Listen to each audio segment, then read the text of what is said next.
Apaga tu luz de la bici. La luz de la bici.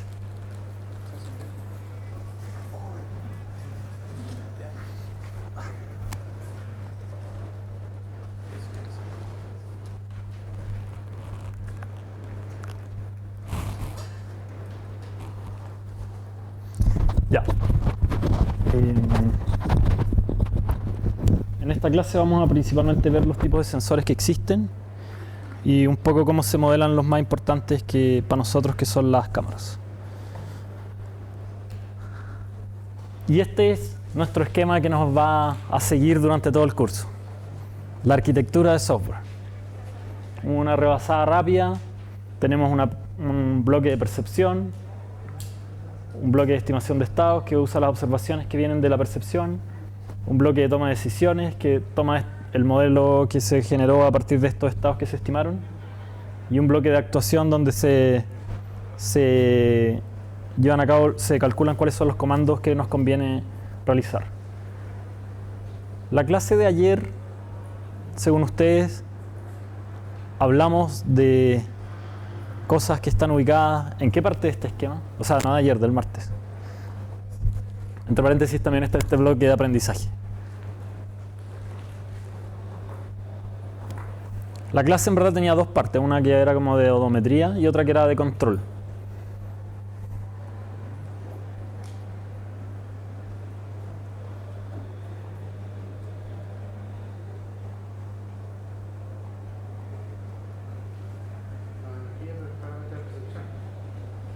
La odometría se podría pensar que está en percepción, ya, dependiendo de qué tipo de odometría tengamos. Si tenemos como odómetros, podría pensarse que utilizando la información sensorial que viene de los encoders se puede construir. Sí, es una buena forma de clasificarlo. ¿Ese circuito cerrado también tiene que ver con la toma de decisiones? Claro, eso en la parte de seguimiento de trayectoria y de control, probablemente estamos más en esta línea. Ahora, el tema de control normalmente se asocia más con esta parte porque es como de más bajo nivel. O sea, aquí normalmente las decisiones que se toman son más abstractas, como quiero salir de... O sea, igual en la clase pasada vimos cosas de ese estilo. Como que en verdad la primera parte de la clase cruzaba todo esto. Partía como diciendo, por ejemplo, si quiero resolver una tarea, ¿cómo hago para generar distintos puntos? Después generar una secuencia, etc. Y fuimos como bajando el nivel de abstracción hasta llegar al tema del control, que es como cerca ya de los motores. Ahora, en este capítulo de percepción, obviamente vamos a estar en este bloque. Y en particular los sensores, ¿dónde están aquí?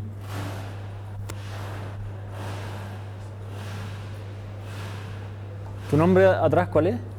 Patricio. ¿Dónde están los sensores aquí? ¿Ahí? ¿Ah?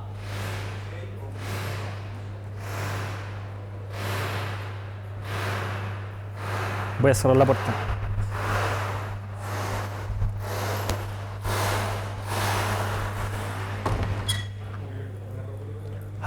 Ahora sí que no se escucha nada.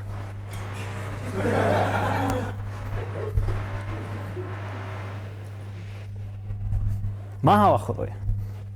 Los sensores son parte del hardware y son los que nos entregan la información sensorial, como su nombre lo dice.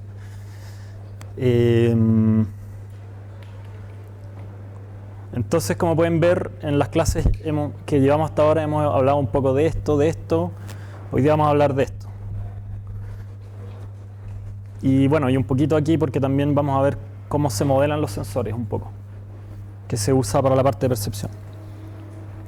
Entonces, bueno, los sensores por supuesto son dispositivos de hardware, permiten obtener información del entorno o a veces del mismo robot. Nosotros los seres humanos tenemos un sistema de propioceptores que nos permiten saber cosas de nuestro interior. Agustín, ¿un ejemplo de eso? ¿De propioceptores en los seres humanos? El oído medio. Ya, bueno, ese es como una unidad inercial, nos permite saber si estamos como con la cabeza colgando o si estamos bien equilibrados. Por eso la gente que tiene problemas en el oído medio o lo tiene afectado por las drogas en ese momento puede perder el loop de control de la caminata, que no es trivial, y caerse. Otro ejemplo, Romina. Hay muchos ejemplos. En los músculos existen sensores para saber más o menos qué tan extendidos, los retraídos están. También los de dolor, los de frío, los de calor. Muy bien. Ahora, uno dice músculo, pero también el músculo tanto liso como grueso. O sea, el sistema digestivo es un músculo liso y por lo tanto también tiene un sistema de sensores y por eso nos duele el estómago. Podemos sentir. ¿Y dónde aprendiste eso? La mitad de mi familia es médica, mi polota también, entonces. O sea, trabaja en el área de la salud. Entonces. Ya. Ok. Excelente. Buena respuesta. Nosotros, por ejemplo, claro, los sensores de dolor, cuando nos duele la guatita o la cabeza o un hueso o etcétera, son sensores que nos están indicando algo que pasa dentro nuestro. En el robot también pueden haber sensores de ese estilo. O de frío, de calor, etcétera. Los sensores pueden ser activos o pasivos.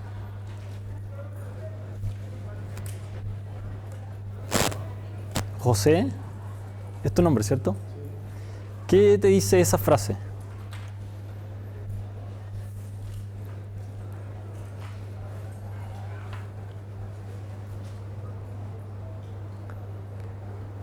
¿O qué te dicen esas palabras? ¿Qué te dice la palabra activo y la palabra pasivo? En general, no necesariamente relacionado con sensores. Activo es algo como que se puede controlar y pasivo algo que no. Ya.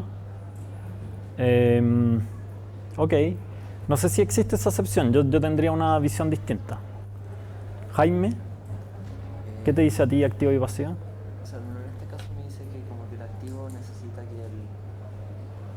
el robot esté haciendo algo para que sienta o algo así. El pasivo es simplemente, como no sé, detectar la humedad, la temperatura, algo así, como cosas que hay. Ya. O sea, tú dices como que los pasivos podrían ser cuando el robot está quieto. O sea, Ya, no haciendo nada. Ya, esa no es la respuesta a esta pregunta en el caso de los sensores, pero está más orientada hacia dónde. ¿Qué te dicen las palabras activo y pasivo, independientemente del tema de los sensores? O sea, bueno, pasivo es quien Por ejemplo, aplicado a personas.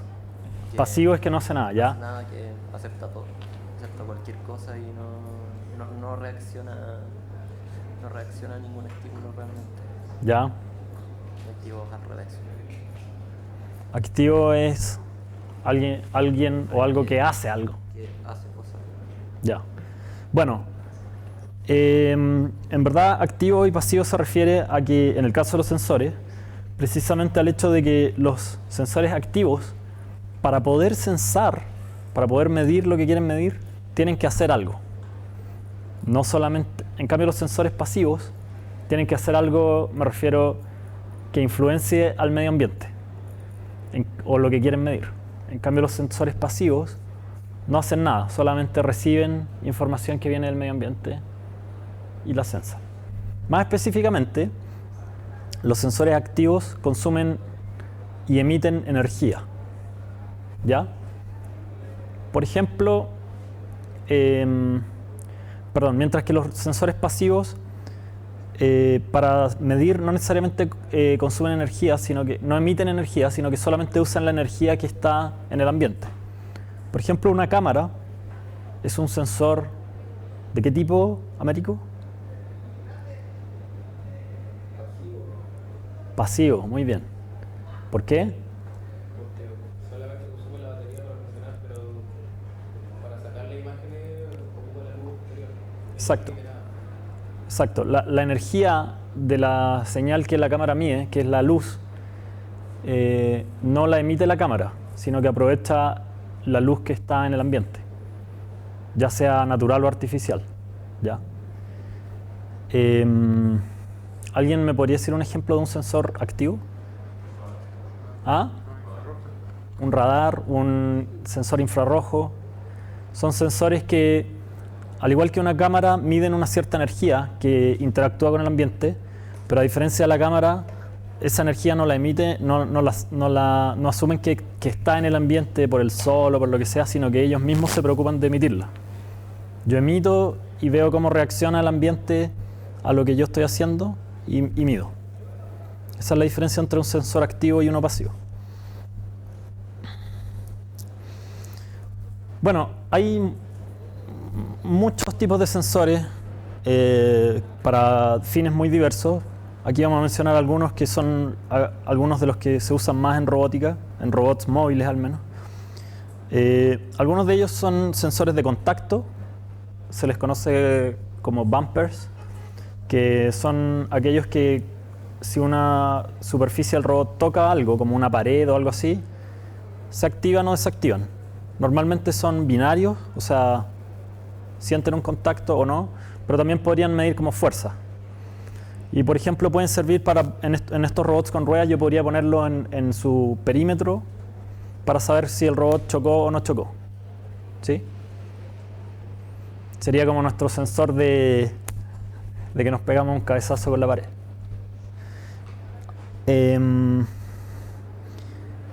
Hay sensores de posición que pueden medir como la posición de distintas piezas del robot. Esos serían como análogos a los que tú mencionaste, Enzo, de que pueden medir, por ejemplo, qué tan extendidos están los músculos. Un ejemplo de ellos, lo hemos mencionado en el curso, ¿alguien se acuerda?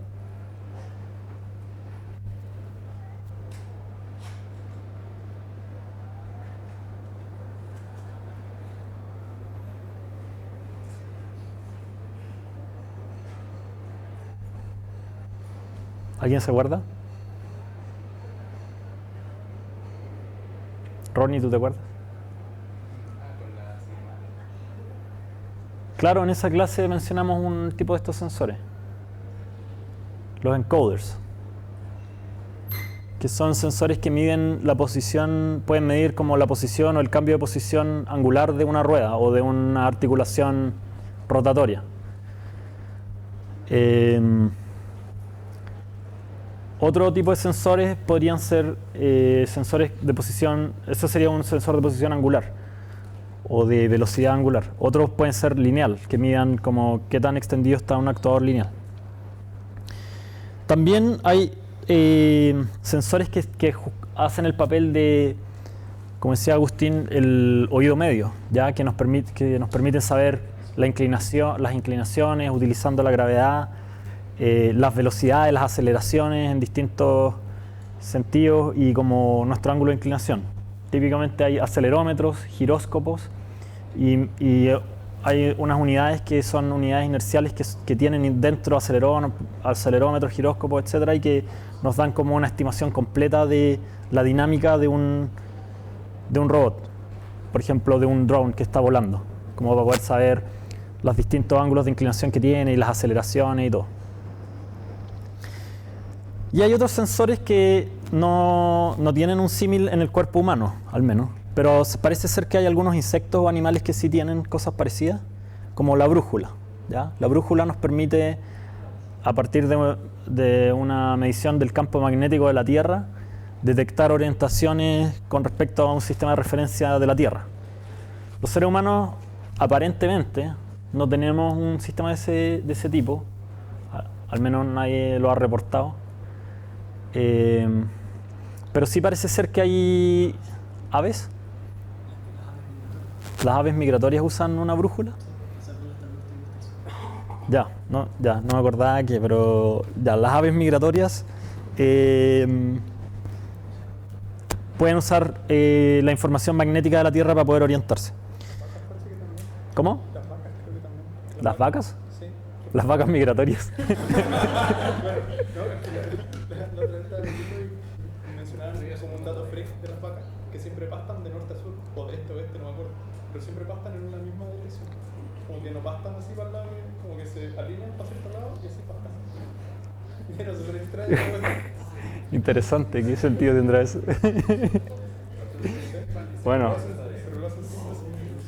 es para ir al matadero, puede ser.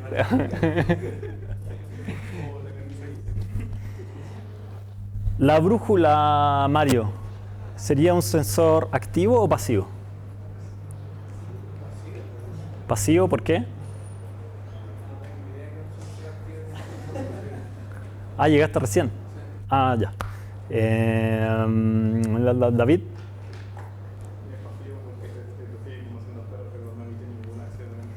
Claro, es un sensor pasivo porque utiliza el campo magnético de la Tierra para poder hacer sus mediciones, pero ese campo magnético no lo genera el mismo sensor. Está también el GPS. Vamos a hablar al tiro de qué se trata, pero ahora todos los smartphones vienen con un GPS, están en todos lados. Y básicamente viene de la sigla de Global Positioning System. Es un sistema que originalmente desarrolló el ejército de Estados Unidos para que todas sus máquinas estuvieran localizadas en la Tierra y descansan en un sistema de satélites que rodean todo el planeta en la estratosfera o fuera de la atmósfera, no sé. Vamos a hablar al tiro más en detalle de todos ellos. Otros sensores son los de... originalmente lo desarrolló el ejército con esa aplicación y por supuesto que la sigue teniendo. Y después ellos además la vendieron a otra gente y de esa manera probablemente se pueden financiar los satélites y además ellos saben dónde están todos los dispositivos que están conectados a ese sistema. Existen sensores de rango que sirven para medir distancias, ¿ya? Y son activos. Es decir, emiten una cierta energía y luego utilizan las reflexiones de estas emisiones, que pueden ser de distintos tipos y dependiendo del tipo tienen distintos nombres, para saber, por ejemplo, inferir las distancias que tiene algún objeto en alguna dirección. ¿Ya? En la naturaleza también hay sensores de ese estilo. De hecho, nosotros podemos, escuchando la reflexión de nuestra propia voz, hacernos una idea de ciertas cosas de la configuración espacial de donde estamos. No muy acabada, ¿no? Así como onda, si yo cierro mis ojos con la reflexión me puedo dar cuenta de algunas cosas, pero no de cuántas personas hay acá y por dónde puedo caminar ni nada de eso. Como si lo pueden hacer, por ejemplo, algunos murciélagos, parece, que son ciegos y pueden volar sin ver nada, usando un sonar, básicamente. El sonar es un ejemplo. Otro ejemplo de estos sensores son los radares. Otros son los LIDAR, que son estos láser que barren un plano o un ángulo sólido para obtener en un caso un vector de distancia y en el otro caso una matriz de distancia. Bueno, están los sensores de video, o sea, las cámaras de video, que, como bien dijo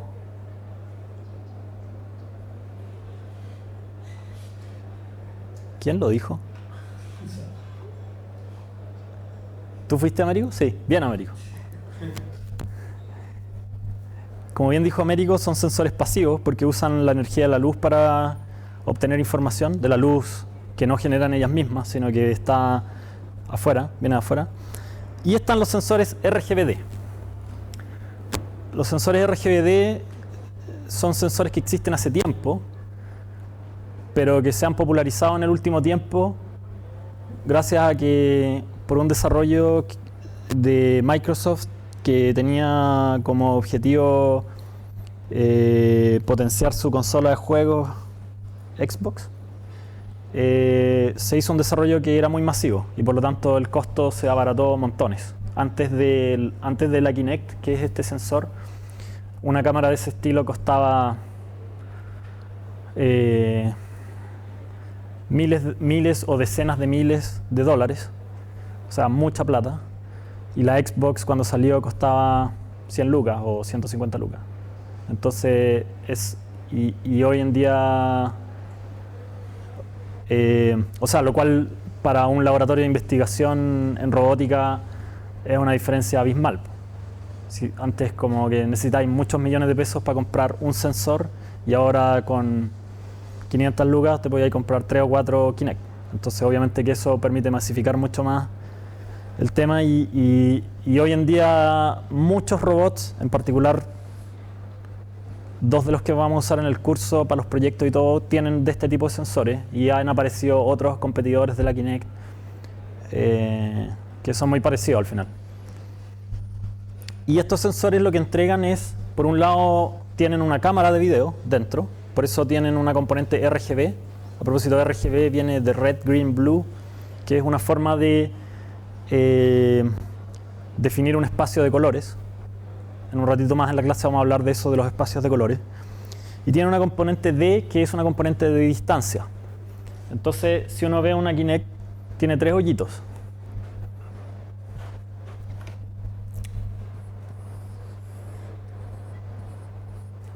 ¿Ya? No me acuerdo cuál es el orden, pero uno de ellos es simplemente una cámara de video, que sería RGB. Y este es pasivo, igual que cualquier cámara de video. Y otros 2, que son los que miden la distancia, es un sensor de rango especial. Vamos a hablar después de eso, pero hay un emisor en infrarrojo y hay un receptor en infrarrojo.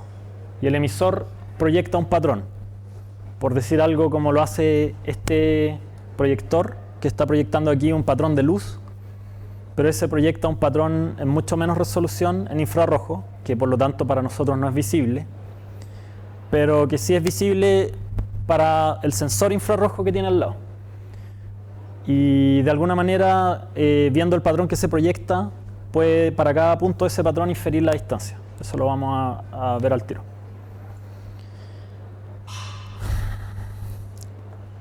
Bueno, ya hablamos de los encoders la clase pasada, pero solo como un recordatorio, permiten medir la posición angular de una articulación o rueda, o a veces la velocidad, o sea, hacia dónde se está moviendo y con qué velocidad. No nos entregan una mayor medida de incerteza, o sea, pueden llegar a ser bastante precisos, pero no vamos a poder saber qué tan, a partir de la información que nos entregan, qué tan correcto es. Solamente hay un error que podemos asumir que es constante. Por otro lado tenemos los acelerómetros, que normalmente miden la aceleración en 3 dimensiones y se pueden utilizar para medir la orientación o el tilt de un robot o un link. Si por ejemplo nosotros tenemos un robot humanoide, ya que tiene 2 patas y que estamos tratando de controlarlo para que camine, lo cual es un problema difícil, bastante difícil.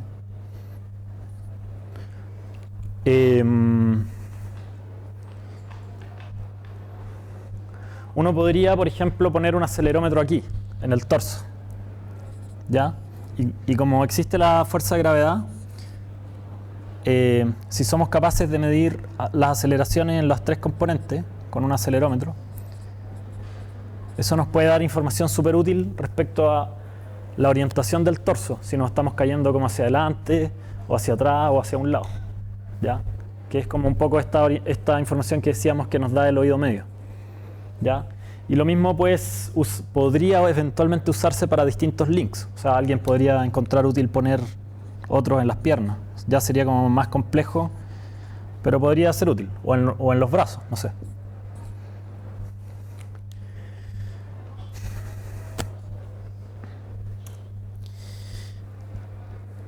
Ya. El GPS es un sensor que también se ha popularizado más o menos recientemente. Existe hace no tan poco tiempo, pero tan masificado como lo conocemos hoy, que nosotros llevamos un GPS puesto todo el día con el smartphone y a lo mejor en un reloj, y el auto tiene otro y no sé qué. Eso no se masificó hace tanto tiempo, yo diría que en menos de 10 años probablemente. Y como decíamos, existe una red de satélites que están alrededor dando vuelta alrededor del planeta en todas partes. O sea, que hacen que si el GPS está en esa esfera roja que está ahí, o sea, azul, perdón, la Tierra está rotando también, entre paréntesis. A medida que se va moviendo, que la Tierra va rotando y que todos estos satélites van trasladándose alrededor de la Tierra, en cada instante de tiempo siempre el GPS puede tener línea visual y por lo tanto se puede conectar con un número de satélites, que deberían ser a lo menos 3. Pudiendo contactarse con 3 satélites, existe un método mediante el cual transmitiendo información, viendo cuánto se demora en ir y volver y cosas así, e incluso utilizando como efectos relativistas y todo, se puede como despejar un sistema de ecuación y tratar de saber dónde está el GPS ubicado en la Tierra. ¿Ya? Porque cada satélite sabe dónde está su posición respecto a la Tierra. Entonces ahí uno puede como triangular y despejar la posición del objeto. La limitación, o sea, tienen una buena precisión. Un GPS corriente hoy en día puede tener errores de 2 metros, 3 metros en la superficie de la Tierra. Existen unas tecnologías que se llaman GPS diferenciales, que usan como 2 GPS, uno separado del otro más o menos, que son más precisos todavía, son muy precisos. Pero una limitación grande que tienen es que necesitan la línea de visión. Eso significa... ¿Qué limitación nos agrega eso? Miguel. ¿A qué te refieres con línea de visión? Con estas líneas verdes punteadas que hacen que o sea, que en el fondo el GPS para poder funcionar tiene que estar viendo los satélites. O sea, eso es la línea, entonces hay algo que tapa el GPS de alguna forma, quizás algunas placas de algún material extraño no se puede conectar arriba, o el número de satélites que tienen que estar arriba también tiene que ser muy alto. O sea, exactamente el tema es que si estás tapado, si no estás al aire libre, funciona al aire libre, no funciona dentro de un edificio, por ejemplo. A menos que estés como justo en una ventana, ahí pueden más o menos, pero en general funciona bien al aire libre. En indoors, o sea, dentro de un edificio, de una casa, no funciona. Y tampoco funciona debajo del mar o en instalaciones subterráneas, así como en una mina subterránea, que a uno también le podría gustar tener acceso a esa información. No funciona. Y ahí hay que buscar otros mecanismos para resolver este problema de la localización, que es un problema muy relevante en robótica, de hecho al cual le vamos a dedicar varias clases en algún momento, en la parte de estimación de estado. Bueno, muchos de los sensores que vamos a ver son sensores egocéntricos. ¿Qué te dice la palabra egocéntrico, Roberto? Excelente. Roberto es un experto en griego. Lo que quiere decir eso es que estos sensores no, a diferencia de lo que uno podría a veces querer, no tienen una visión como externa. O sea, no están como en tercera persona, si lo queremos poner en lenguaje de gamers. Sino que están más bien en primera persona. Y alguien que ha jugado un juego en tercera persona y un juego en primera persona sabe que es mucho más fácil obtener información en tercera persona que en primera persona. Cuando uno está en primera persona, todo es más limitado. O sea, yo tengo que inferir un montón de información respecto a mí y respecto al resto del ambiente en base a, como indirectamente, ¿ya? O sea, si yo pudiese ver una cámara que está puesta en el techo y que está apuntando hacia abajo de la sala, podría estimar mi posición mucho más fácil dentro de la sala que utilizando lo que yo estoy viendo. Como que aquí tengo que inferir un montón de cosas. Bueno, nosotros somos súper buenos para eso, así que en verdad para mí no es tan difícil más o menos saber dónde estoy. Pero resolver ese problema es mucho más complicado. Y estos sensores egocéntricos normalmente obtienen una información radial centrada en el robot. Eso tiene varias consecuencias. Una, por ejemplo, es que la resolución va decayendo a medida que nos alejamos, ¿cierto? Podemos ver, saber menos de lo que está lejos que de lo que está cerca. ¿Sí?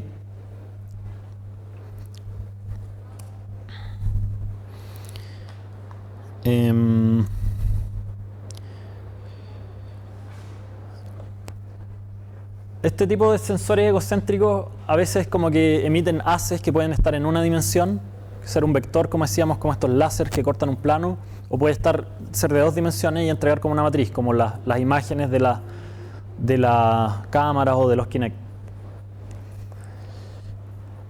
En ese caso habría como una indexación, como decíamos, en 2 dimensiones, o sea, en este plano y además en este sentido.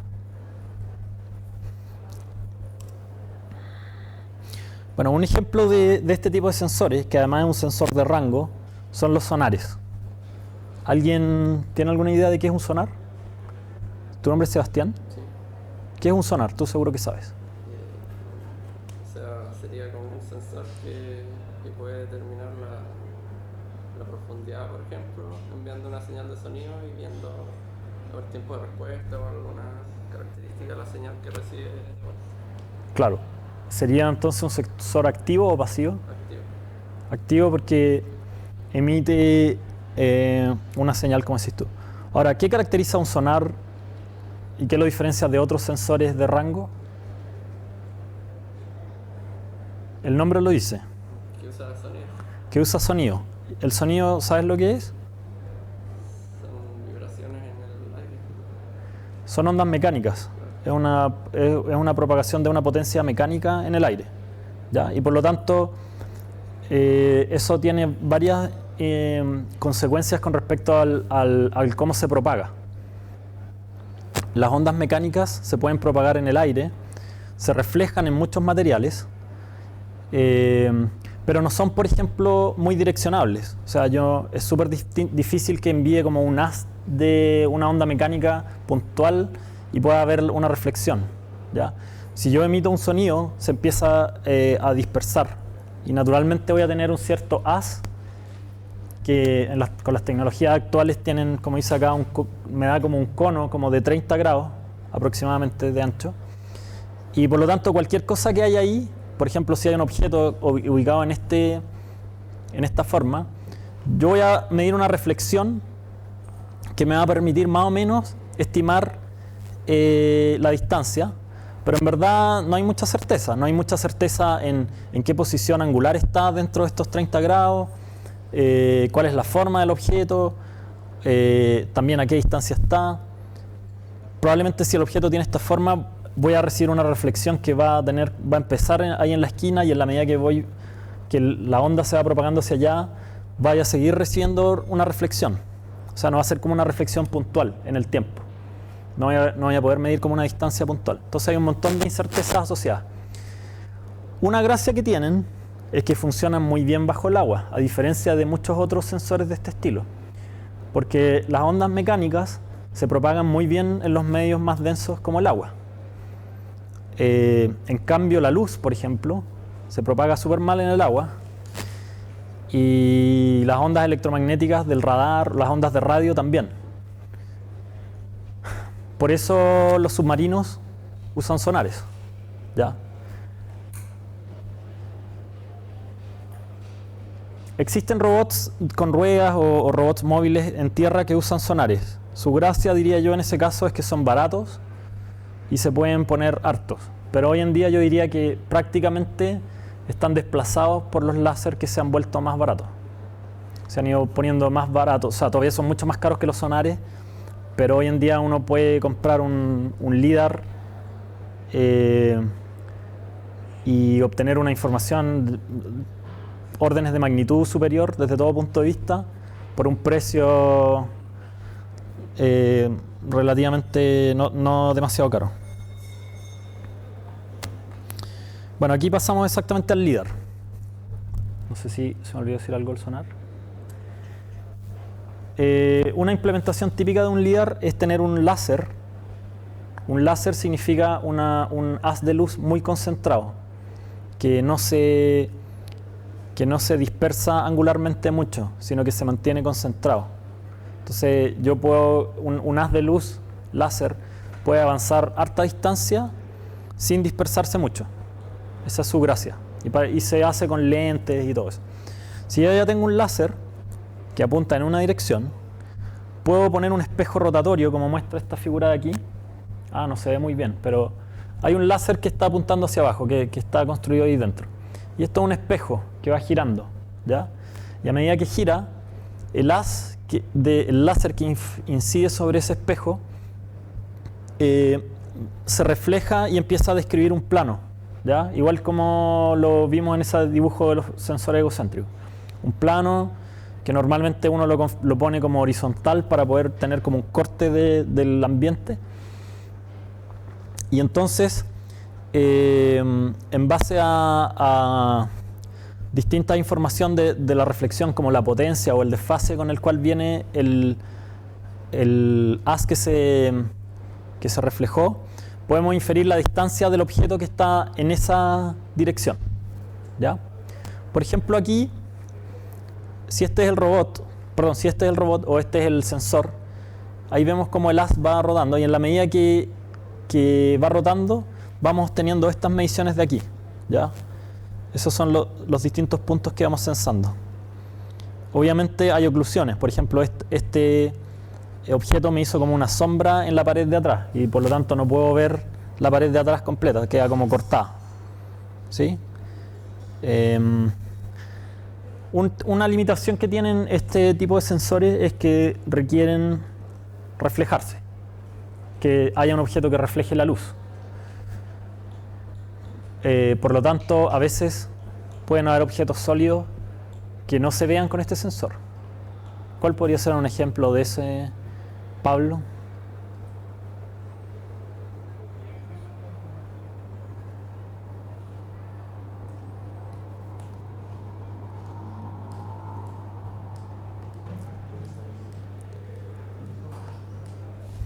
Mira, ¿ves mi mano? ¿Sabes por qué la ves? Porque refleja la luz. Ya. Refleja la luz que está que viene de ahí arriba, que viene de la ventana o de cualquier parte. ¿Podría yo tener algo en mi mano que tú no veas o te cueste más verlo? ¿Qué cosa? El vidrio. Sí, el vidrio es un objeto transparente. Eso quiere decir que refleja muy poca luz y más que nada la deja atravesar. También los objetos como negros, a veces algún tipo de objetos podrían no reflejar luz, pero principalmente en realidad el vidrio. Algún tipo de material, o sea, en verdad si yo tengo como una tela negra, debería igual reflejar la luz, pero hay algún... El agua. Agua es problema, no tiene con agua siempre hay problema. Claro, si hay agua contenida en un recipiente transparente, el agua tampoco va a reflejar la luz y la va a refractar más bien. Ahora, si tengo un recipiente transparente que contiene un líquido o algo que sí refleja, ahí voy a ver eso, no voy a ver el recipiente transparente.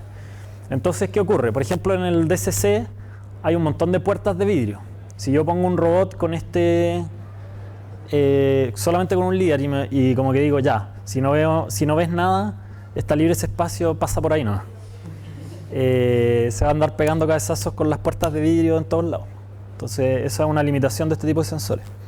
Pero este tipo de sensores se han masificado muchísimo y diríamos que es como el estándar hoy en día en robótica para robots de este estilo que andan sobre la tierra, sobre todo en indoors, o sea, dentro de oficinas, casas, etc.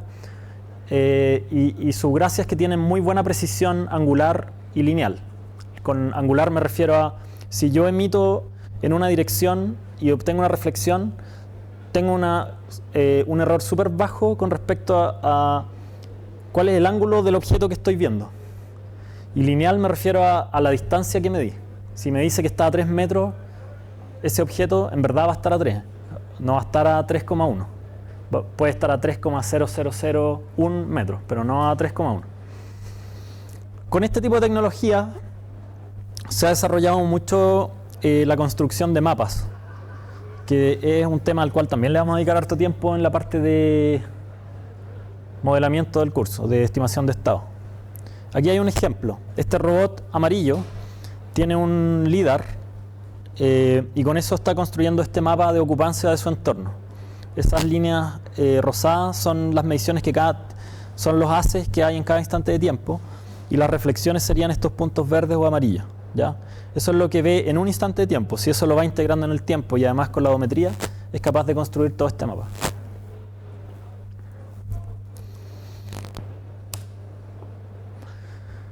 Ya, otro sensor que se usa muchísimo menos en robótica, en el curso no lo vamos a trabajar ni mencionar ni nada, o sea, no lo vamos a utilizar para nada, pero lo vamos a mencionar hoy en esta diapositiva y nunca más, son los radares. Los radares son sensores que se basan son sensores activos, igual que los sonares y los LIDAR, que se basan en la emisión de ondas de radio, las mismas que se usan para escuchar la radio, ¿ya? Pero utilizan antenas que concentran en forma, en un haz bastante concentrado, esta potencia de la onda de radio. Entonces, igual tienen un cierto cono, no son tan puntuales o con un ángulo tan cerrado como los láser.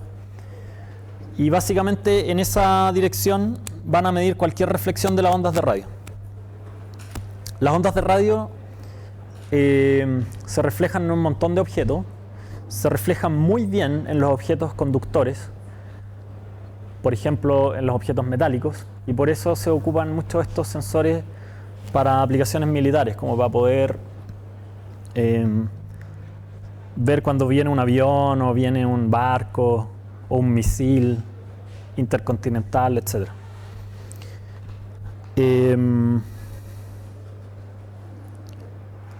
Un típico problema que tienen los radares es que las ondas de radio no solo se reflejan en ese tipo de objetos, sino que también se reflejan en el suelo, en la Tierra, en el plano de la Tierra. Y también se reflejan por temas de campo electromagnético. Y también se reflejan en la estratosfera muchas veces, o en la ionosfera.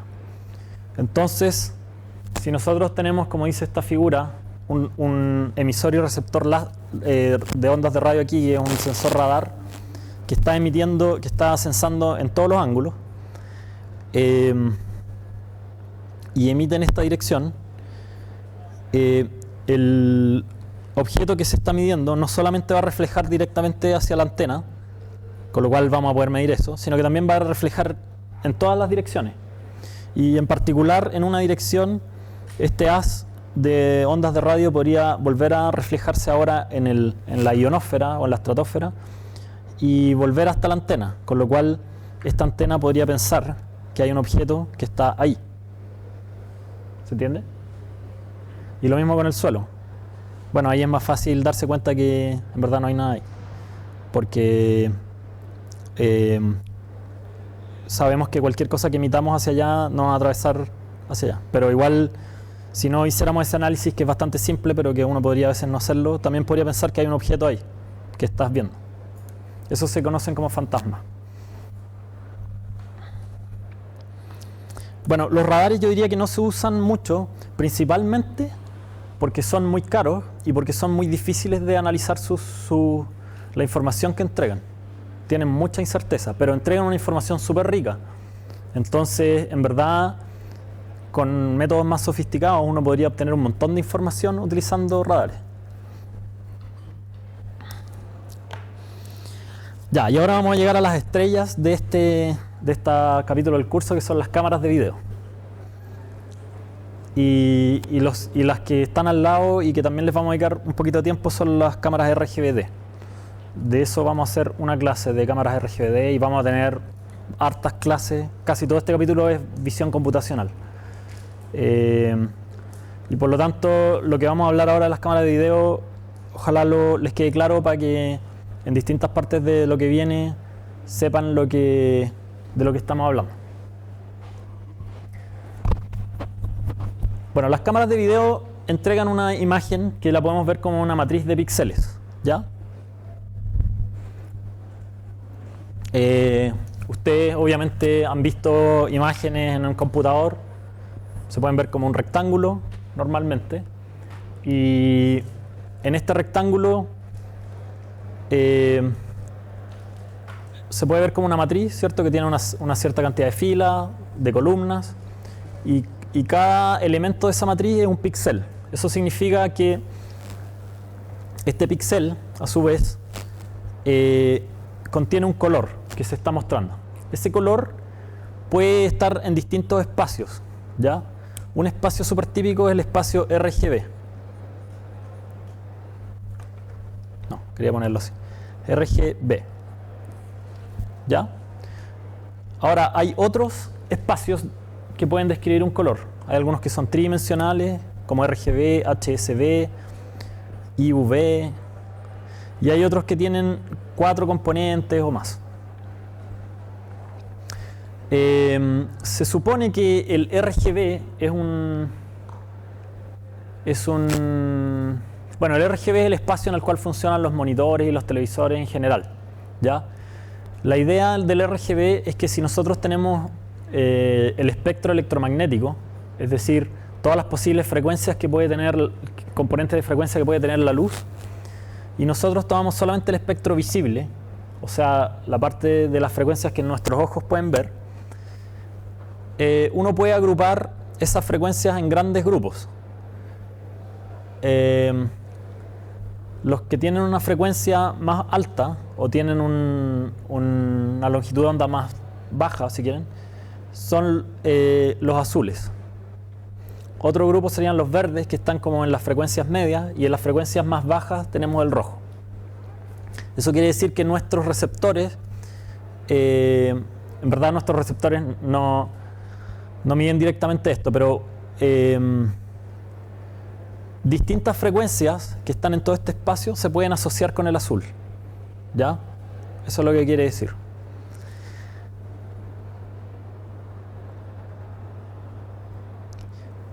Una cosa importante es que el color que nosotros vemos de un objeto depende de dos cosas. ¿Cuáles son esas dos cosas? ¿Crees tú? ¿Tu nombre es Jaime? ¿Jaime?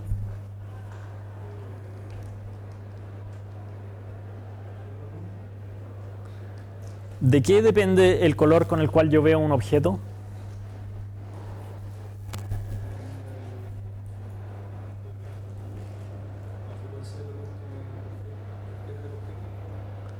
Exactamente, depende de las componentes de frecuencia que tiene la luz que me refleja el objeto.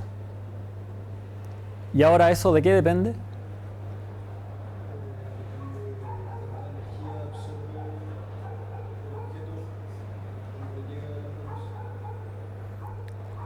Exactamente, depende de...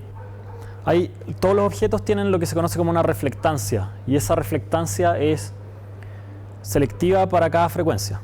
O sea, hay objetos que pueden absorber más ciertas frecuencias y reflejar más otras, y otros que van a tener distintas reflectancias. Entonces, lo que nosotros conocemos como un objeto rojo, por ejemplo, así como la polera de Diego, significa que ese objeto refleja mucho más las frecuencias que nosotros asociamos con el rojo que las otras, y absorbe mucho más el azul y el verde que el rojo.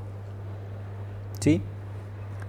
Ahora, ¿se han dado cuenta que cuando uno va a una discoteca muy psicodélica y tiene una iluminación verde, se ve todo verde? Incluso las cosas que... O la polera roja de Diego a lo mejor no se ve. Se ve negra. Bueno, a lo mejor nunca hay una discoteca verde. Hay un azul. Una morada.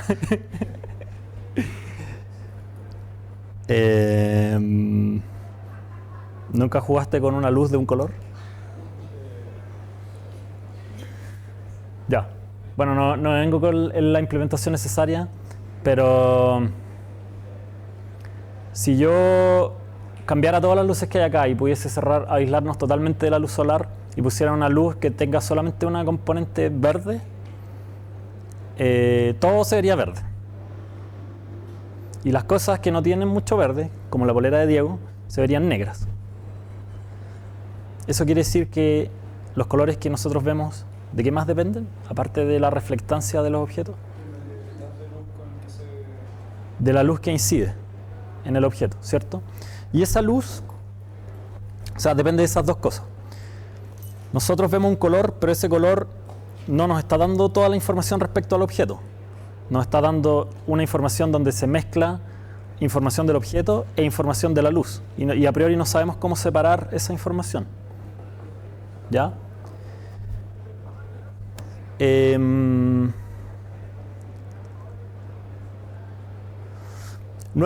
Y esto a veces es poco intuitivo, porque nuestros ojos y nuestro sistema visual es súper sofisticado. Entonces nosotros somos capaces de ver las cosas con una invarianza a la iluminación gigantesca, bastante excepcional. Mi polera ustedes la ven morada, de un color. Si yo apago las luces,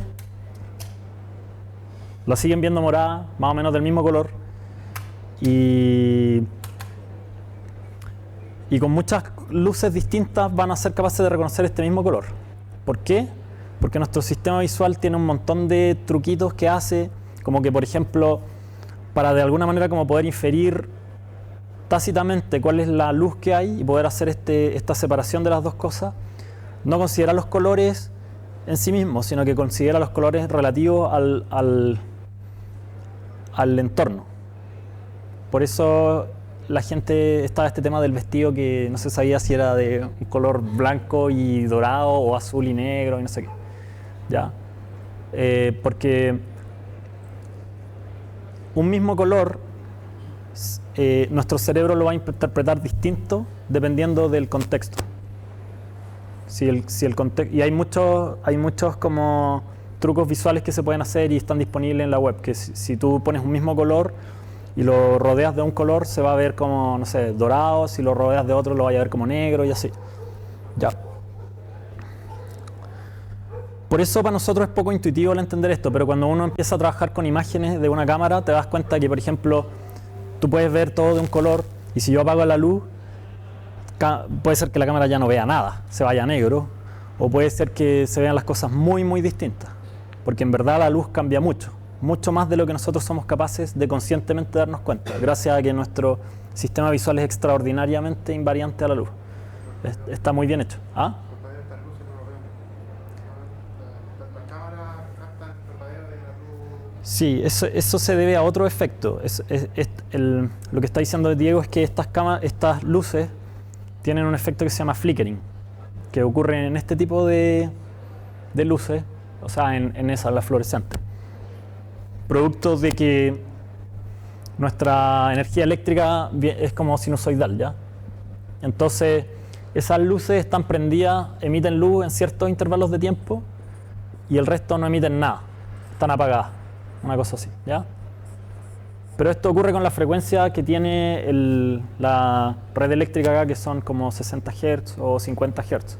Y nuestro ojo hace una integración que tiene más o menos una frecuencia un poco inferior a esa, y por lo tanto para nosotros ese efecto es invisible. Pero las cámaras de video, como tienen tiempos de integración cortitos, se puede a veces notar ese efecto. Entonces puede ser que una imagen aparezca mucho más oscura que otra, que la imagen siguiente, porque justo ocurrió que la imagen fue tomada en el periodo donde la luz estaba apagada, o en un buen pedazo la luz estaba apagada. Por eso también nosotros podemos pasarlo bien viendo cine, porque el cine es como una secuencia de puras imágenes estáticas que duran un periodo de tiempo cortito, más corto que el periodo de tiempo que nuestro cerebro usa para integrar, y por lo tanto para nosotros aparece como más o menos continuo.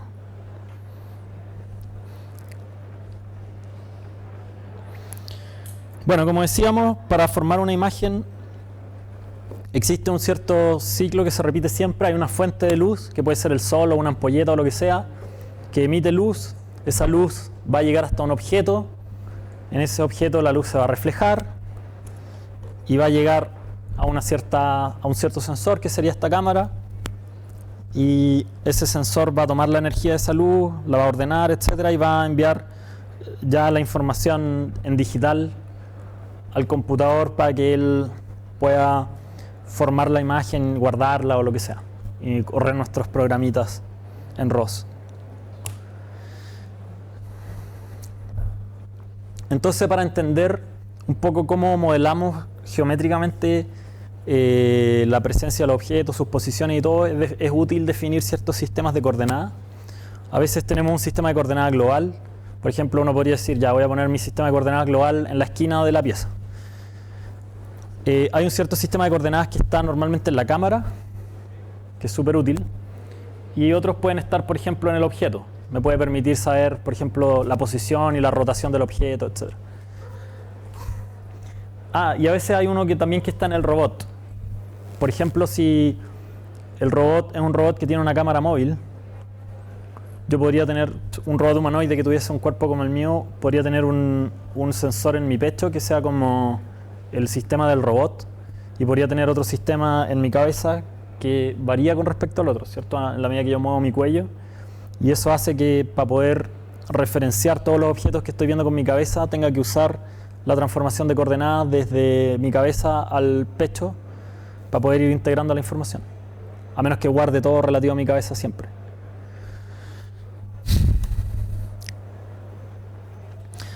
Bueno, existen distintos modelos de proyección de cámaras. ¿Qué hora es? ¿Y cuánto nos queda?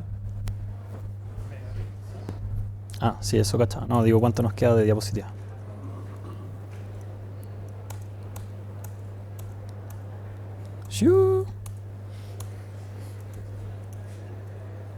¿Alguien tiene algo que hacer antes de las 8 de la noche? No, vamos a terminar a la hora.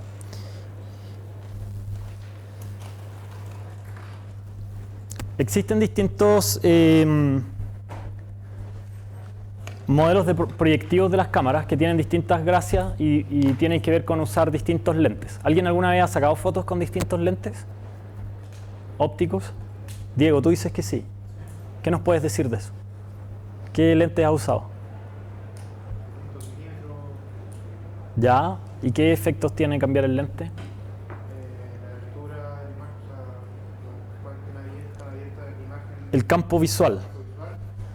Uno puede tener un campo visual muy pequeño, ver muy poquito y tener mucha resolución, o tener un campo más amplio. Claro. A veces está súper bien lo que dijo Diego. Con ciertas ópticas nosotros podemos modificar cuál es nuestro campo visual. Tenemos aquí la cámara, tenemos un centro. ¿Qué tan abierto vemos? Existen, por ejemplo, estos lentes como ojo de pescado o gran angular que pueden ver ángulos súper grandes. O existen lentes como tele que son súper puntuales, como que tienen un campo súper pequeño, pero son súper planos y mantienen una buena resolución a distancias mayores. Pero existen otras geometrías proyectivas. Por ejemplo, existe en robótica lo que se llaman las cámaras omnidireccionales. No vamos a trabajar con ellas en el curso, pero se las voy a mencionar ahora para que ustedes tengan, si alguna vez se topan con eso, sepan de qué se trata. La gracia de esas cámaras es que uno tiene una cámara normal que apunta hacia un cono o hacia una esfera, dependiendo, pero normalmente un cono. Y este cono es un espejo. Entonces, es como que yo tuviera un cono aquí y lo mirara, y ese cono fuese un espejo. Y mirando así, yo puedo ver toda la habitación, ¿ya? De una forma súper distorsionada, eso sí, como que esas cámaras tienen la gracia que permiten ver mucho alrededor, pero hay que hacer procesamiento después para rearmar todo, y tienen un montón de temas de calibración, de los ángulos y todo. Entonces, por eso no son muy populares, se usan poco. Las que sí son populares son este modelo de cámara pinhole, donde se asume una geometría de proyección plana. Eso quiere decir que yo tengo un foco, que sería ese como centro de la imagen. No sé si parte por ahí. No. ¿Va? ¿Y por qué no me muestra los...?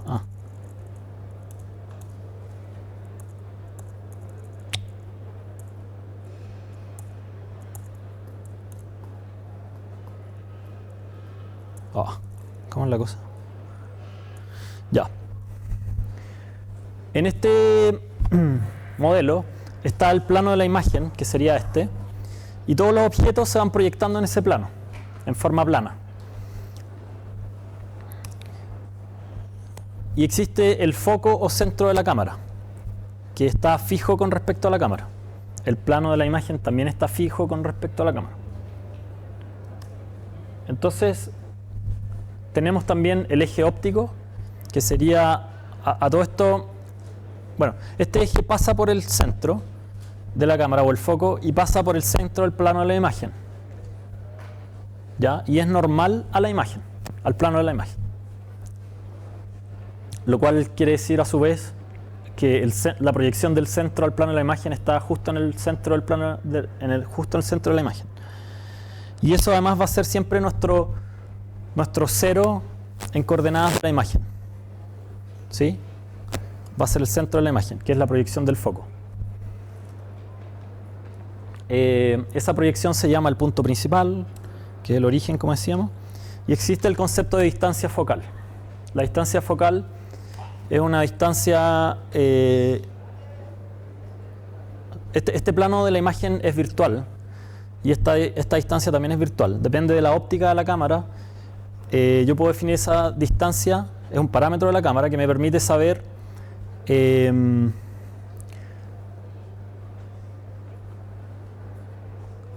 qué manera las dimensiones exteriores se van a proyectar en esta imagen.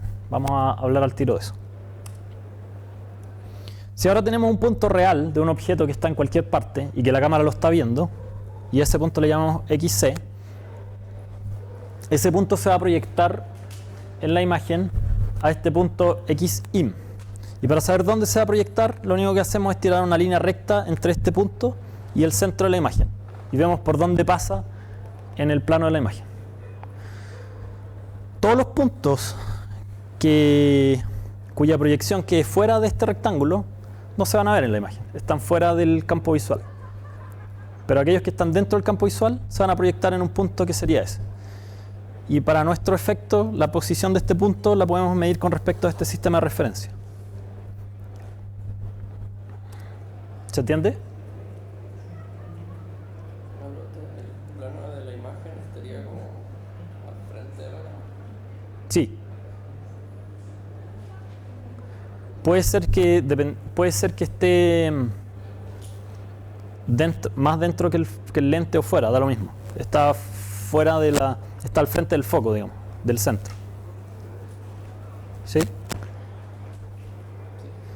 En verdad,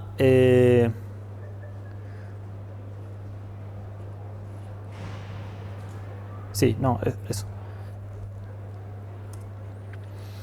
Ya, si ahora queremos realizar ciertas mediciones geométricas y poder como estimar distancia y cosas así, podemos usar esa geometría proyectiva y la distancia focal para encontrar ciertas similitudes de triángulos, como teorema de Tales, creo que se llama ese, para poder ver relaciones entre la distancia focal, la distancia de un objeto y las posiciones en la imagen.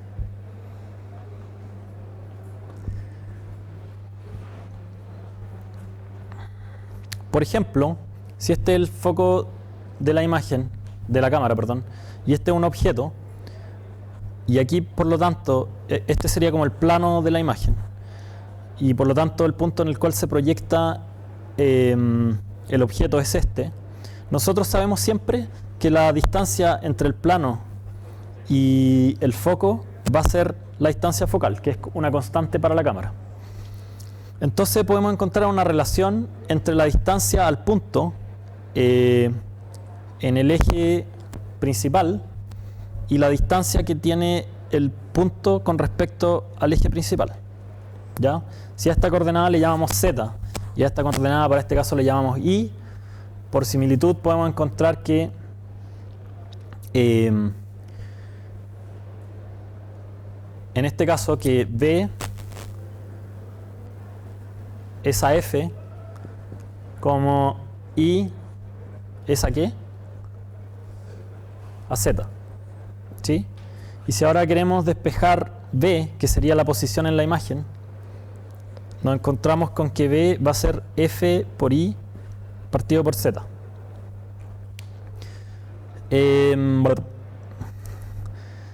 Si hacemos eso mismo ahora para el eje X y le llamamos U a la posición en X en la imagen, vamos a llegar a la otra ecuación que está ahí, que sería U igual F por X partido por Z.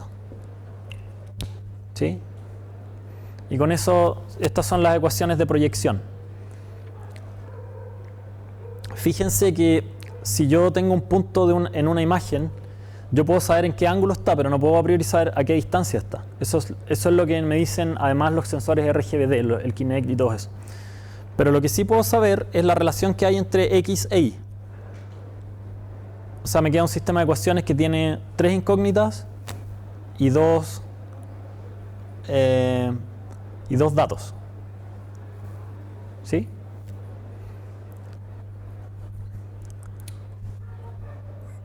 Y por lo tanto, sé que ese objeto está en una línea. Lo cual es obvio, ¿cierto? Porque sabemos que se proyecta. Si yo estoy viendo esto, sé que el objeto que originó ese punto está en esta línea, pero no sé dónde. Entonces, esas ecuaciones son las ecuaciones que definen esa línea.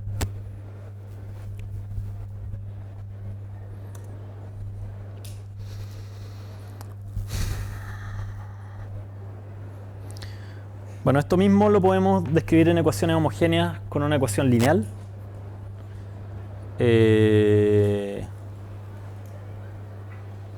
¿Tu nombre es Patricio?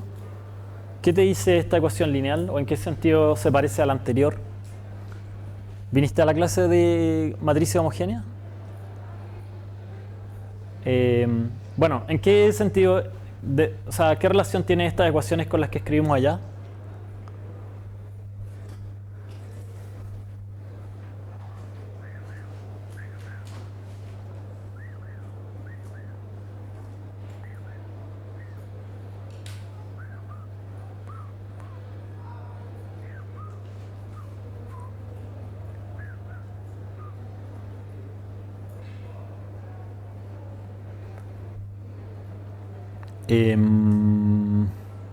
Ronnie. Una forma de explicar el lente problemático. Pero la pregunta era, ¿qué relación tienen estas ecuaciones con las que escribimos allá? Es otra forma de hablar de consenso, porque aquí hay un componente extra que es un componente sí. Claro.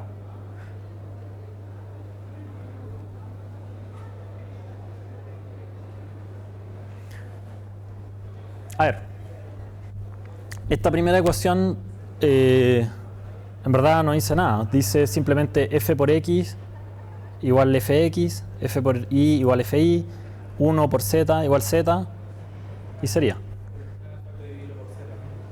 Claro, si nosotros después tomamos esto y lo dividimos por z, vamos a llegar, si nosotros tenemos este vector, podemos extraer fx, fi y z, y por lo tanto, aplicando ahora esas otras ecuaciones, podemos despejar u y b, ¿ya? Fíjense que esto sería el vector homogéneo de la posición del objeto en el sistema de coordenadas de la cámara.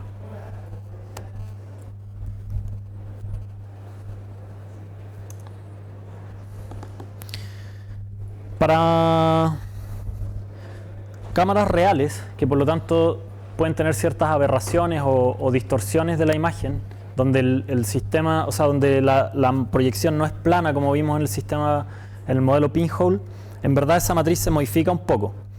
De partida, como dice aquí, el origen puede estar desplazado, ¿ya? Y como esta es una matriz homogénea, el desplazamiento lo podemos poner ahí. Es una matriz homogénea en 2 dimensiones, en un U0 o V0. O sea, para ciertos casos nosotros podemos pensar que el origen podríamos querer que no esté justo en el centro de la imagen, sino que esté, por ejemplo, en la esquina superior izquierda, para que nos quede coherente con alguna forma computina de referirnos a las imágenes. Otra cosa que puede ocurrir es que los píxeles en verdad no sean cuadrados, los píxeles en la realidad. Entonces, eso lo podemos modelar poniendo una distancia focal que sea distinta para el X que para el Y, o para el U que para el B. ¿Ya? Normalmente existe esa diferencia en las cámaras reales y es muy sutil. O sea, hay un F en X un poquito distinto al F en B. Recuerden que ese F es la distancia focal. Por lo tanto, si yo con la cámara veo de frente un cuadrado, cuando vean la imagen va a estar como un rectángulo casi cuadrado, pero va a ser un rectángulo. Y además puede haber algún eje un poquito inclinado con respecto al otro, y eso lo da este parámetro acá, que es un parámetro de inclinación. Esas 5 variables, las distancias focales distintas para X e Y, el parámetro de inclinación y los orígenes, el desplazamiento del origen en la imagen, se conocen como los parámetros intrínsecos de la cámara. ¿Por qué intrínsecos? ¿Por qué intrínsecos? Porque están dentro de la cámara, no tienen nada que ver con lo que está fuera de la cámara. Tienen que ver con la óptica de la cámara, la tecnología, el sensor, etc. Por otro lado, existen los parámetros extrínsecos. ¿Por qué se llaman extrínsecos? ¿Mario? Porque dependen de lo que está fuera de la cámara o lo que interactúa con ella. Exacto, porque tienen que ver con, en verdad tienen que ver con la posición de la cámara con respecto al mundo, o con cómo llevamos del sistema de la cámara al sistema del mundo o al sistema del robot. Entonces, por ejemplo, la matriz homogénea que me lleva desde mi cabeza a mi sistema que tengo en mi pecho, en el ejemplo que vimos antes, serían los parámetros extrínsecos de la cámara. Y se pueden describir como una matriz homogénea, T, que si yo tengo un punto en el mundo, lo lleva al sistema de referencia de la cámara.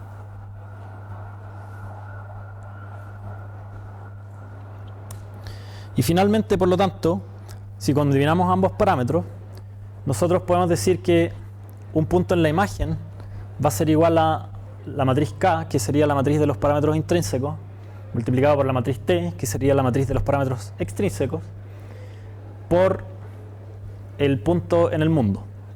O sea, si tengo una coordenada en el mundo referida a un sistema global o al sistema del robot, para poder saber cómo se va a proyectar en la imagen, tengo que multiplicarla por T para llevarlo al sistema de la cámara y después por K para llevarlo a las coordenadas de la imagen, que es la matriz de los parámetros intrínsecos. Intrínsecos, extrínsecos. Luego, si asocio esos dos, puedo llamarle a esa matriz P, ¿ya? Y a esa se le llama la matriz de la cámara.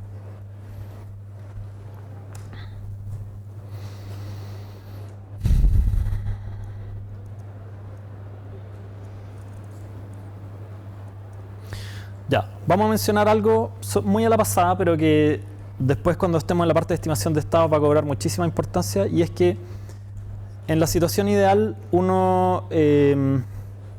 no salió la fórmula que estaba ahí. En la situación ideal a uno le gustaría en verdad que lo que uno observa, las observaciones, sean una función del estado.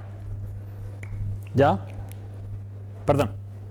No, la situación más ideal sería en verdad esta. Que exista una función a la cual yo le pueda observar le pueda pasar lo que observo y me diga el estado.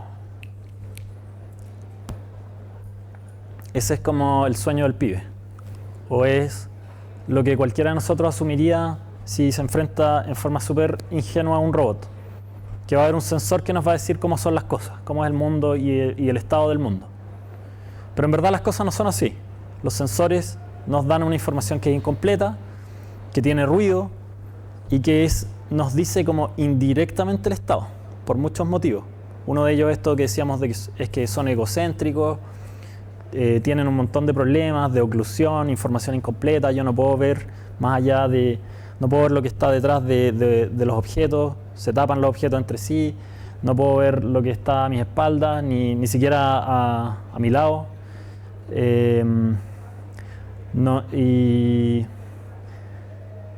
Y además todo lo que veo está sujeto a un montón de ruido y de incerteza y todo. Entonces, para poder lidiar con eso, uno construye un modelo observacional que en principio podría ser más bien de la forma z igual h de x. O sea, tengo una función que da un estado, me dice cuál es la observación que debería observar en este estado. Este tipo de función la podríamos ver como, por ejemplo, el renderizador de un modelo 3D, ¿ya? Que da un modelo en 3 dimensiones, que sería como el estado del mundo, las posiciones geométricas de cada objeto con sus formas y sus colores y todo, me dice qué es lo que yo debería ver, qué es lo que una cámara debería ver. Por eso es como el renderizador, digamos, esta función. Pero además a eso uno le podría agregar una componente probabilística por el error que hay y todo. Entonces más bien diríamos que Z tiene una cierta distribución de probabilidades que depende de X, ¿ya? O dicho de otra manera, podemos estimar una cierta probabilidad de Z dado X. Eso se conoce como el modelo observacional. Esto o eso. Otra forma de ver eso mismo sería decir que Z es igual a una función de X, pero más un ruido. Eso para que lo tengan en mente. Vamos a profundizar mucho más en eso cuando lleguemos a la parte de estimación de estado. Bueno, lo último de lo cual vamos a hablar hoy día, lo penúltimo en verdad, es de las cámaras RGBD, el último tipo de sensores.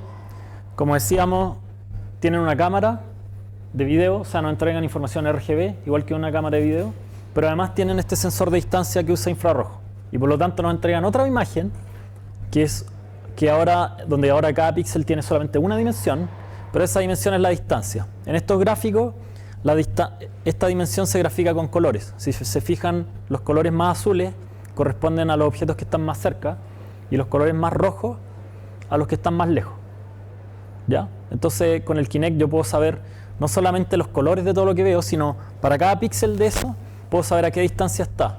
Y como además sé, producto de esta geometría proyectiva de la que hablamos, que está dentro de esa línea, en verdad yo puedo saber directamente su posición en 3 dimensiones con respecto al sistema de la cámara. ¿Ya? Y eso es súper poderoso. Este tipo de sensores que, como dije, se masificaron en la robótica hace pocos años, han también como revolucionado las capacidades que pueden llegar a tener, perceptuales que pueden llegar a tener los robots, y por lo tanto las cosas que pueden llegar a hacer. Las cosas que vemos con un sensor que son de este estilo también la podemos ver como una nube de puntos, ¿cierto? En el sentido de que como sabemos para cada píxel dónde está el punto en 3D, y eso, si lo aplicamos para todos los píxeles, vamos a tener muchos puntos que están en 3 dimensiones, que sabemos dónde están y además sabemos qué color tienen. Y eso se conoce como una nube de puntos. Y hay una librería que vamos a aprender a utilizar en las auxiliares, que se llama PCL, que es amiga de ROS y es amiga de OpenCV, que son las otras 2 librerías que estamos aprendiendo a usar en las auxiliares, pero que sirve específicamente para trabajar con nubes de puntos. ¿Qué cosa? Ya, finalmente, para terminar la clase, volvemos a nuestro esquemita de siempre. Y con esto introducimos todas las clases que vienen a continuación. Como dijimos, vamos a meternos muy en detalle en este bloque, sobre todo para el tema de visión computacional, que lo que hace es tomar las imágenes de video y a partir de eso extraer un montón de información. Por ejemplo, detectar personas, detectar objetos, detectar movimientos, detectar la odometría del robot a partir de una secuencia de imágenes solamente y sin considerar odometría, o sea, odómetros. Eso es lo que vamos a hacer, nos vamos a meter aquí. Lo que vamos a obtener finalmente son observaciones, que son observaciones de objetos, por ejemplo, que pueden ser, como decíamos, personas, la identidad de esos objetos. Por ejemplo, puedo ver que hay un objeto, pero además me gustaría saber si es una mesa, qué tipo de mesa es, y además información espacial, como la distancia, la altura que tiene, etc. Otro tipo de cosas que se pueden obtener son features, o sea, como simplemente decir dónde están las esquinas, dónde están los planos, y con eso a lo mejor el robot simplemente puede navegar sin preguntarse qué es lo que hay alrededor. Y otras pueden ser medidas holísticas, como por ejemplo la cantidad de luz que hay en el ambiente, qué tan difícil es navegar en general, etc.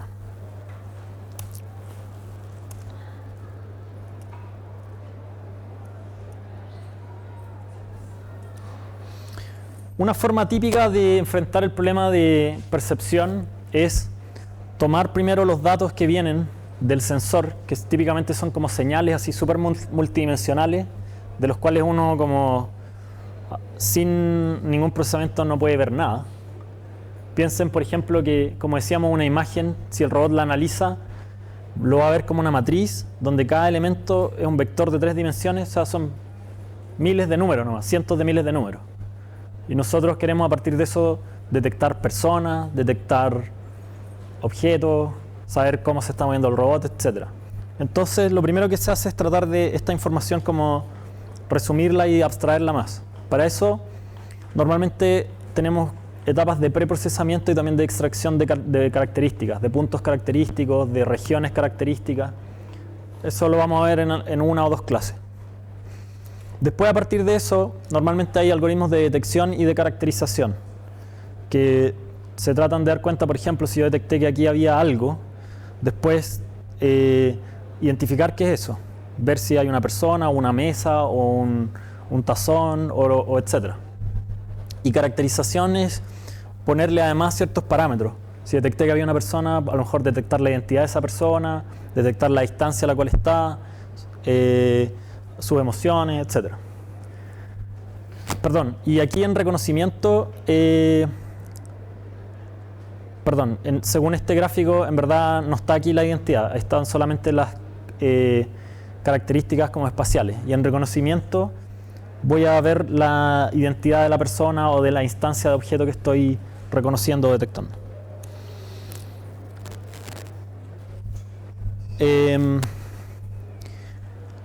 Bueno, el problema de detección vamos a verlo en las clases siguientes, pero para introducirlo nomás, por ejemplo, si tengo esta imagen, me gustaría poder encontrar estas cajitas, dónde están esas personas. O si tengo esta medición de láser, me gustaría a lo mejor, sabiendo las puras mediciones, darme cuenta que hay un objeto, que aquí puede haber otro robot o algo, un obstáculo, lo que sea. Y finalmente, como decíamos, las características o features pueden ser un vector que describe o representa un punto o una región en la medición o en la imagen. Normalmente tiene cierta información de la vecindad de ese punto. Pueden ser manchas o descriptores, como algunos descriptores que vamos a ver en el curso, como SIFT, algunas clases de color, textura, y etc. Ya, con eso terminamos. Justo la hora. ¿Hay alguna pregunta?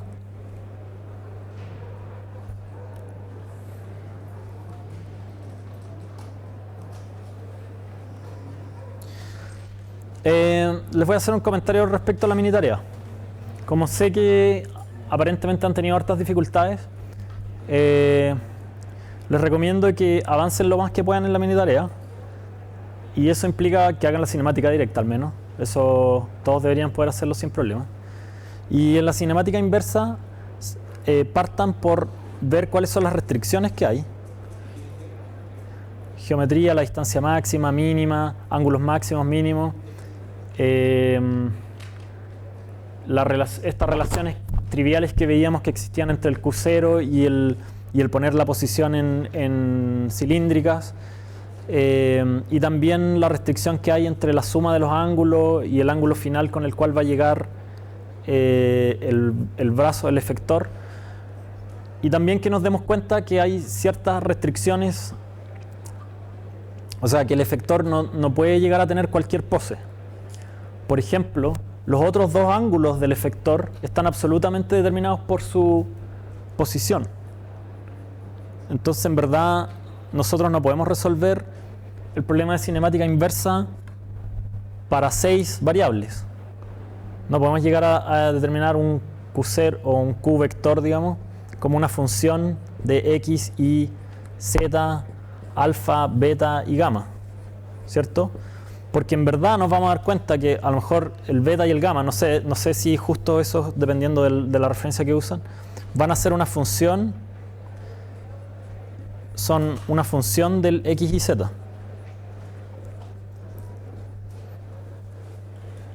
no son independientes. Y en verdad hay solamente un grado de libertad angular, que sería el tilt, este ángulo. Pero los otros dos ángulos, que serían este y ese, están absolutamente determinados por la posición. O sea, el rol, si no me equivoco, es siempre 0. Esto no se varía nunca. ¿Ah? Si los sensores son como, pueden tomar posiciones análogas para los dos lados, como 0 o 180, porque agarráis el brazo y lo dais vuelta. Si podéis Ah, ya. el brazo como así, y lo podéis doblar como en esta misma forma, pero con los motores para el otro lado. Claro, es que sí, bueno, sí. Pero también uno podría, o sea, ahí uno puede usar distintos supuestos. Sí, pero sí, al menos podrían haber dos posiciones para el rol. Es cierto, en el caso general. Pero son dos, no son infinitas. Uno podría trabajar con una y tratar de despejar el resto. Y la otra está absolutamente determinada. O sea, el ángulo en cilíndricas de ese punto es el mismo ángulo que va a tener el efector. Y eso no se puede cambiar por la geometría del brazo. Planteando esas restricciones, ya van a tener un puntaje súper alto en la mini tarea. Y si además pueden despejar un poco más las ecuaciones, a partir de eso, que ya el problema se simplifica harto, creo que no es tan terrible llegar al resultado final o casi al resultado final. Al menos avancen lo más que puedan, eso es lo que les quiero decir. Si no llegan a despejar todas las ecuaciones, no van a tener un 4.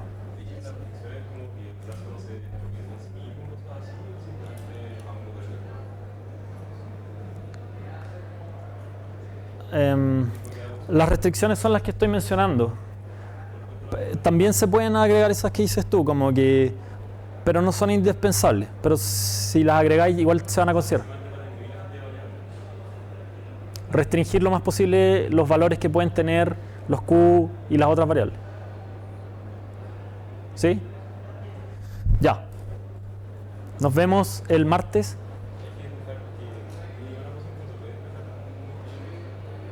Si llegan a una ecuación y ya tienen la ecuación y piensan que es muy complicado, planteen la ecuación nomás y digan esto se resuelve utilizando algún método o algo así y eso va a tener un buen puntaje.